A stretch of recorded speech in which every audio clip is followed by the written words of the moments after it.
Doutor Bruno, vamos começar explicando para a nossa audiência o que é de fato a saúde social?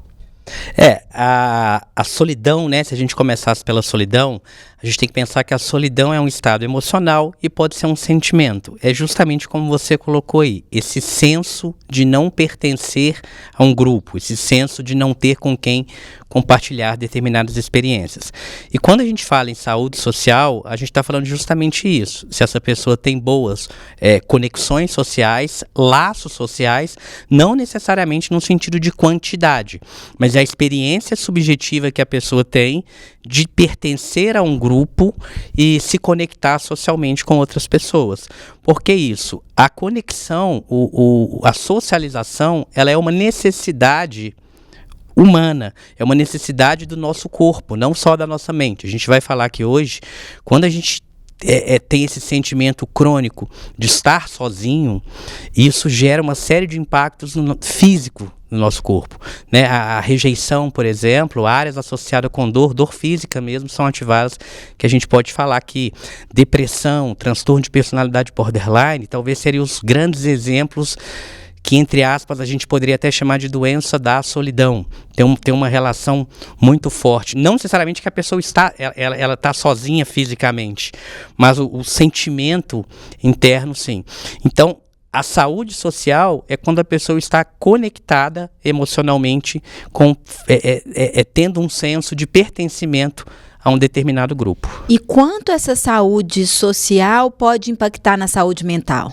Na saúde mental e na saúde física. Porque a gente tem que pensar assim, a nossa espécie, né, Homo sapiens, a gente é a espécie dominante do planeta. Né? E por que a gente é essa espécie dominante? Será que é porque a gente é mais inteligente? Também, mas não é a inteligência individual. Imagina se você pegar o Albert Einstein, que tem um QI aí de 160, que é estimado, né, de 160, 180, um gênio, e colocasse ele na savana africana há 100 mil anos atrás. Provavelmente, eu acho que ele não duraria poucos minutos ali, ele iria ser devorado.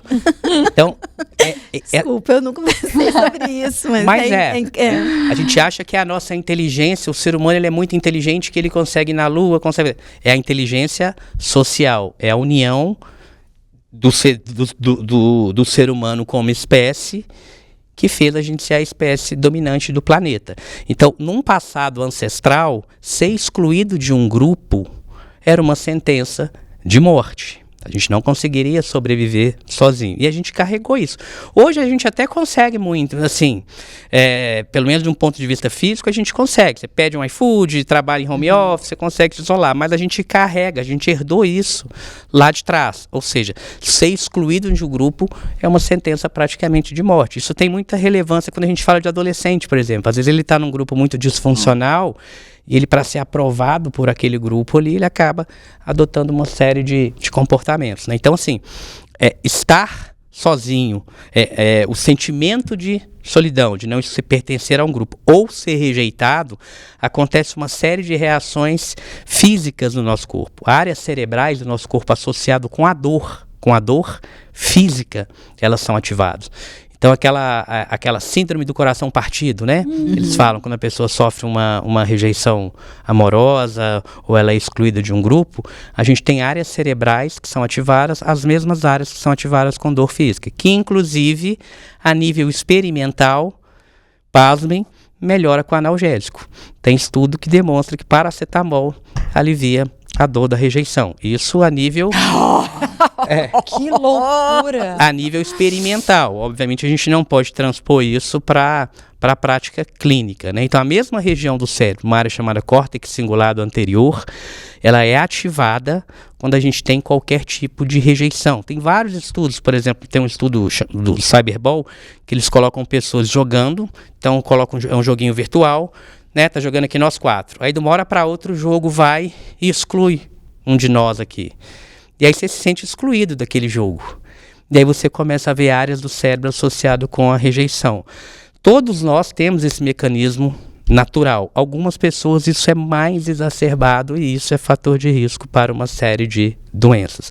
Então, ser rejeitado ou ter esse sentimento de estar só, experimentar essa emoção de solidão, que é diferente de solitude, que é você estar sozinho, mas você está bem.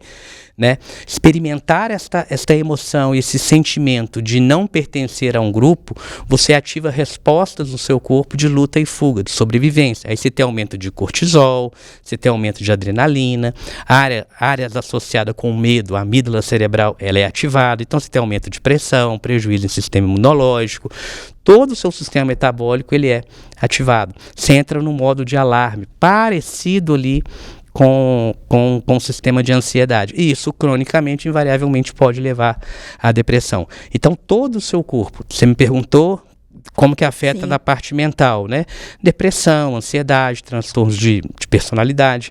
Agora, se a gente pensar da parte física, hipertensão, diabetes, obesidade, distúrbios imunológicos, predisposição à infecção, ou seja, não é simplesmente uma sensação de mal-estar, né? Você tem complicações reais que vão aumentar mortalidade e morbidade.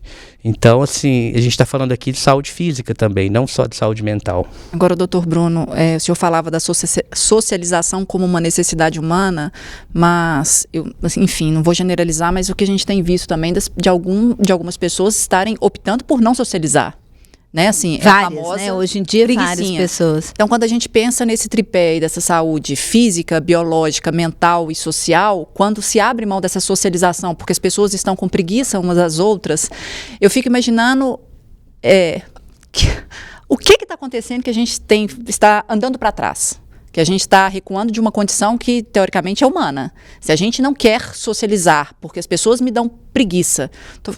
Agora, deixa eu te fazer uma pergunta. Dentro da sua pergunta, será que essa preguiça, de onde vem essa preguiça? Essa preguiça não estaria, talvez, nas redes sociais, onde as pessoas acham que se veem um tempo todo, onde muitas pessoas se expõem demais e as outras pessoas já sentem preguiça antes desse contato físico? E na verdade eu queria tentar entender por que a socialização, que para mim é uma característica humana também, assim, né? A gente é ser humano, é ser social. A gente tem preguiça disso. Eu tô falando a gente porque é cada vez mais comum esse discurso, que eu acharia que acabou a pandemia. Nossa, né? Que a coisa foi lindo, né? Foi lindo, né? Durou muito pouco. As pessoas parecem que voltaram com algumas até com ojeriza de outras. Como que a gente explica nesse tripé se eu não quero mais socializar com a maioria das pessoas? Se eu não deixo nem elas entrarem na minha vida? A gente tem que pensar tanto em termos de quantidade quanto em termos de qualidade. Em partes, eu acredito que isso tem relação, sim, com a questão de redes sociais, né? Hoje em dia as pessoas estão mostrando muito uma verdade que às vezes não é real e dá uma certa preguiça, talvez, né? Você olha e fala, todo mundo é milionário, todo mundo é rico, todo mundo se relaciona bem. E você começa a viver naquele mundo imaginário. Muitas vezes você olha para a sua realidade, esse padrão de comparação acaba gerando um sofrimento, você começa a se sentir inferior e muitas vezes acaba querendo evitar. Isso pode ser algo nesse sentido. Agora, a necessidade, ela está lá. E muitas vezes a pessoa pode querer compensar isso em outras coisas. Talvez em alimentação, talvez em álcool, talvez em outros comportamentos disfuncionais. Agora, quando a gente fala dessa necessidade de conexão, a gente não necessariamente está falando aqui, porque a gente fala assim, olha, as pessoas não estão querendo se conectar mais. Não necessariamente a gente está falando daquela reunião de bar, contando gente. Pequenas conexões, para muitas pessoas, já são suficientes. Isso envolve características de personalidade, por exemplo. Quando a gente olha um indivíduo que é mais extrovertido ou introvertido, dentro da extroversão, tem pessoas que gostam muito de quantidade e tem pessoas que já gostam de menos quantidade, mas conexões mais profundas.